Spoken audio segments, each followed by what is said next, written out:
Why? Barabara. Asante sana. Maridadi.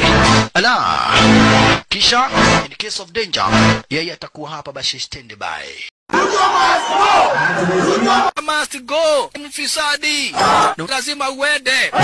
Kama kuna kitu ambacho Guru Bufadi anachukia.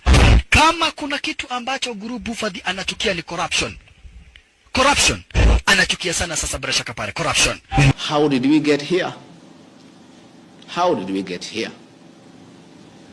We were just elected the other day as a very popular government. Sasa kila kitu chenye naelezea iko live. Bali singi ndiye alitoka na wazimu.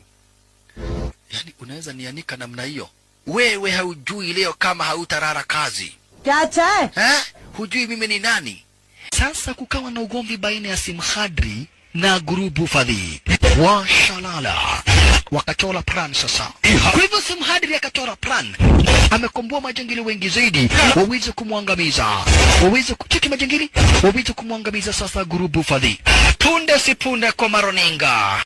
The breaking news that is in is that Deputy President Rigathi Gachagua tonight stands impeached. Guru Bufadi kwisha maneno. Baada ya Guru Bufadi walitumia bradhake, yani Makipande. Wewe nataka uwe mtu wangu. Juu bradhako anasumbua.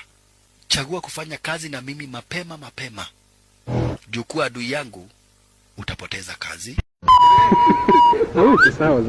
Haya salale. Hebu tukuje kupata sasa mudhee fulani. Bairedi.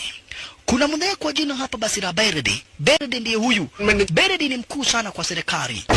Topa. Why? Sasa unasemaga wadozi. Huyu jamani mdozi. Kiasi kwamba inasemekana hapa basi yeye na control 7% ya budget. Na akiambia watu wakuchague. Akiambia watu wakuchague. Watu watakuchagua. Kuja kadai sasa hapa basi bila shaka para yeye.